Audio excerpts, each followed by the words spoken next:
சென்னை திருவொற்றியூரில் பலத்த காற்றுடன் கனமழை பெய்து வரும் நிலையில் வாகன ஓட்டிகள் மழையில் நனைந்தவாறு பயணம் செய்து வருகிறார்கள். கூடுதல் தகவல்களோடு இணைகிறார் செய்தியாளர் மணிவர்மன். திருவொற்றியூர் பகுதியில் தற்போது வரை எவ்வளவு சென்டிமீட்டர் மழை பதிவாகியிருக்கிறது? காற்றின் வேகம் அதிகரித்து காணப்படுவதாகவும் தகவல்கள் வெளியாகியுள்ள சூழலில் முழு விவரங்களை பகிர்ந்துக்கங்க.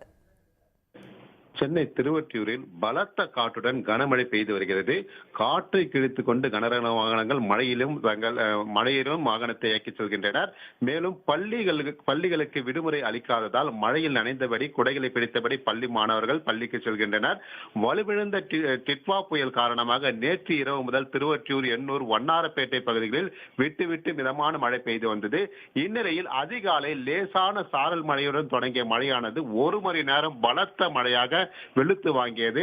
கனமழையுடன் காற்றுடன் சேர்ந்த கனமழையுடன் வெளுத்து வாங்கியதால் திருவொற்றியூர், எண்ணூர், வண்ணாரப்பேட்டை, மணலி விரைவுச்சாலை, எண்ணூர் விரைவுச்சாலை பகுதிகளில் மழைநீரானது தேங்கியது. தாழ்வான இடங்களில் தேங்கிய மழைநீரில் கனரக வாகனங்கள் செல்லும் பொழுது காற்றை கிழித்துக் கொண்டு வேகமாக செல்லும்போது நீர்வீழ்ச்சி போல காட்சியளிக்கிறது.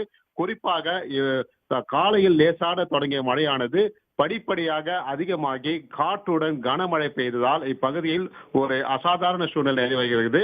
குறிப்பாக மாணவர்கள் பள்ளி கல்லூரிக்கு விடுமுறை அளிக்கப்படும் என்று காத்திருந்த நிலையில் இன்று விடுமுறை அறிவிப்பு இல்லாததால் மழையில் நனைந்தபடி பெற்றோர்கள் தங்கள் பிள்ளைகளை பள்ளிக்கு அனுப்புகின்றனர். மேலும் தற்பொழுது வரை ஒரு மணி நேரமாக வெளுத்து வாங்கிய கனமழையானது தற்பொழுது குறைந்து மிதமான மழையாக பெய்து வருகிறது. காற்றுடன் பெய்து வரும் கனமழையால் இப்பகுதியில் தாழ்வான இடங்களில் மழைநீர் தேங்கி வருகிறது. விவரங்களை வழங்கியமைக்கு நன்றி மணிவர்மன்.